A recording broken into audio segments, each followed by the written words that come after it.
I'll spend a little more time working with these Kc equations and talking about the chemistry that's going on in equilibrium.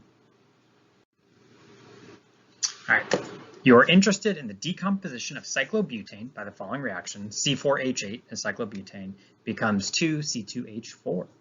At 273 Kelvin, 4.0 moles of C4H8 is added to a 1.0 liter container. After equilibrium is reached, 0.214 moles of C2H4 is present. What is the value of Kc for this reaction?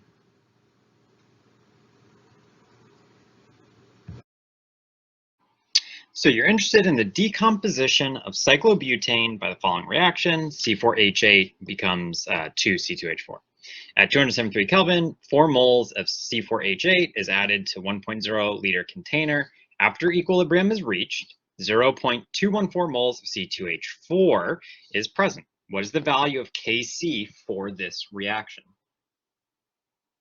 All right, so we want to know what are we after in this problem? We are after what is the value of Kc. So that means I want an actual number, right? So I want a number to come out of this, the actual value of it. And so if I want to get the number for Kc, the question would be, well, what's my equation for Kc, or how can I relate that? And we know that the equation for Kc is based around whatever the reaction equation is, the chemical equation we have up here.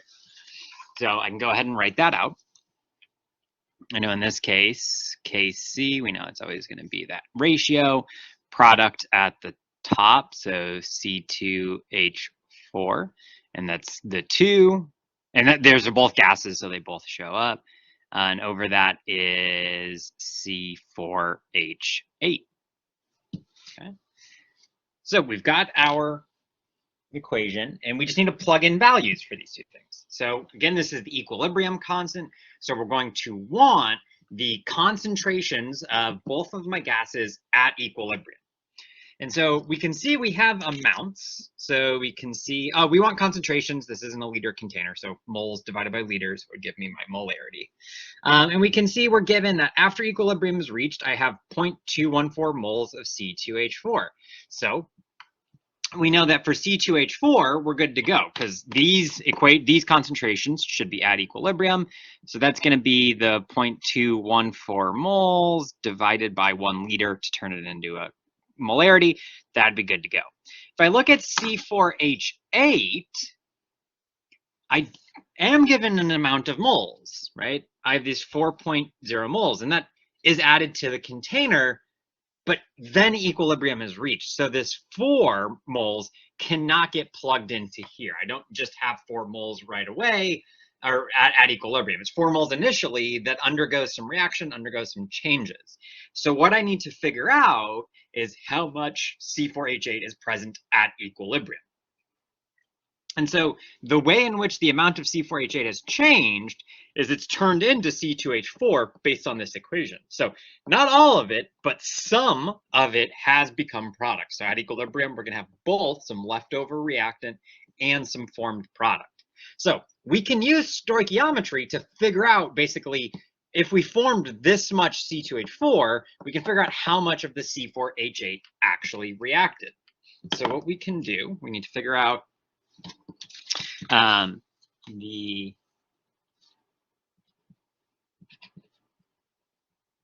amount of C4H8 that reacted.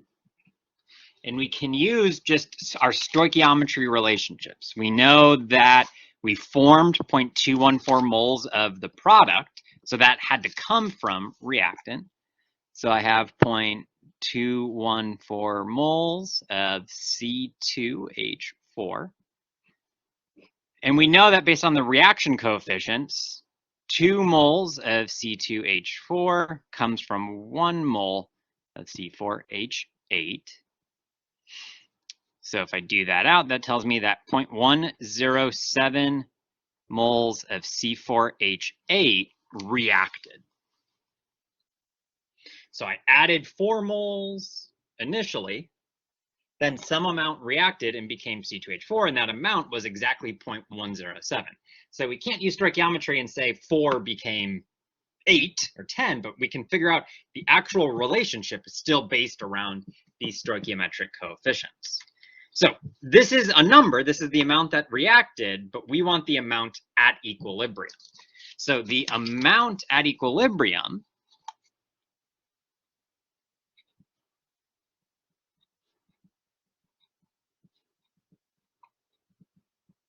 is going to be equal to my initial minus the reacted.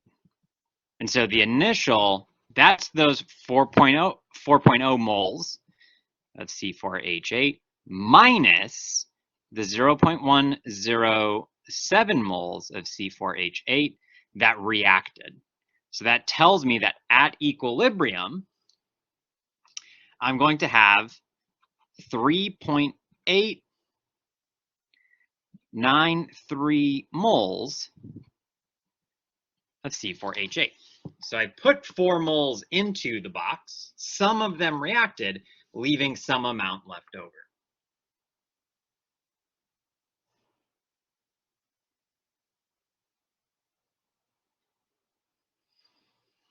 And so this value, 3.893, is what I can go ahead and plug into my Kc equation. That's the amount of C4H8 that I want to put into my Kc equation. So I can go ahead and do that, rewrite. I know that Kc for this reaction is the concentration of C2H4 squared divided by the concentration of C4H8. So I can plug in values. My C2H4 was 0.214 moles of C2H4 divided by 1 liter. Square that.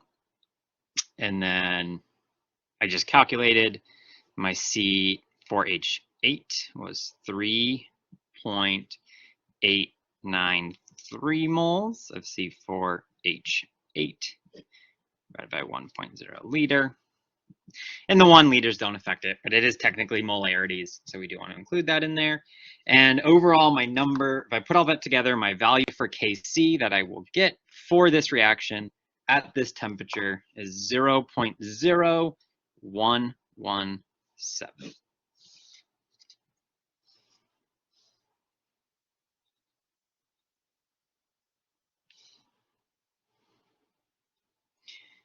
And so we can fully describe what's going on. We know where we started, the initial kind of mixture. We know we can kind of probe equilibrium, and we can kind of relate all of these different values via this equilibrium constant equation. So we can get these Kc values. This is a real kind of situation where if you know information about equilibrium, you can figure out the equilibrium constant, and Kc 0.0117. So that's less than 1, which means we know this is a reactant favored equilibrium. If you have C4H8, it tends to stay C4H8, not react. But it does to some extent, right? It is reactant favored, but some product does still form. Okay, so this is a case where we're going to need to use this sort of equilibrium description if we want to know what's going on. If we just say, well, it's reactant favored, don't need to worry about it, that's a problem, especially if you want all of that C4H8 or if you don't want any C2H4, right? That's a change in kind of the chemistry of what's in your sample. This is just happening, so we need to take it into account. We need to have that equilibrium description to really see all of the chemistry that's happening. We want to spend a little bit of time talking about this reaction in the context of some kind of how we've discussed or thought about reactions in chemistry happening previously. So C4H8 becomes 2C2H4. So, we could imagine you have 4 moles of C4H8. How much C2H4 can you make, right? We put it in a box, we put it in a reaction vessel, it's going to react. How much can you make? And this is where we would use stoichiometry, right? We can use the reaction coefficients and we can do these calculations, and you can make a maximum of 8 moles of C2H4, right? That is what you could do if all of your molecules reacted. We can also imagine we've looked at things that are more static. C4H8 is a gas. We could treat it as an ideal gas. So suppose you had 4 moles of C4H8 to a 1.0 liter container. What's the pressure, right? And we could use the ideal gas law, PV equals nRT. So we've looked and described chemical systems before and just kind of said, written down kind of by the power of the pen, either like the chemistry happens or the chemistry doesn't, no chemistry happens, right? And we've just kind of said, made these kind of declarations just by saying these things happen, making assumptions. But the chemistry just happens how it's gonna actually happen in real life. And so Kc is some value, 0.0117 in this case. And so in reality, some ethylene molecules form. Not a ton of ethylene molecules, you're not getting the full conversion. You can only use this sort of pure stoichiometry, just multiply it by the reaction coefficients if Kc is really big. Generally greater than 1,000, a lot of times more like millions, billions. 0.01, not big enough. This is, again, a reactant-favored equilibrium. The reactant mostly stays unchanged. It's mostly just the original cyclobutane molecules floating around in your box still. But you can't just use, say, the ideal gas law, assuming you only have C4H8. These molecules do some chemistry. And so when you make these sort of assumptions of, we put C4H8 in a box, it's going to stay C4H8. That's only if K is small. And this isn't huge at 0.01, but it needs to be like 0.0001. Okay, so in these sorts of ideas of equilibrium is kind of how chemistry really happens. These reactions just kind of happen. There is some sort of mix, and we need to treat them in a realistic way. Everything we've talked about before has been idealized. And a lot of chemistry does happen in that way. A lot of things, you can use, there's a lot of reactions that we care about that have really big Ks. And there's plenty of molecules that are very unreactive that have really small Ks where this works just fine. But we want to be mindful of when we have situations where Kc isn't quite so clean, the behavior of our molecules is a little bit dirtier, a little bit messier, and we do have to worry about this equilibrium description. All right, continuing quite along, participation 215, we're looking for questions on. That participation is due Tuesday. See you in the next video, so we find any more questions there.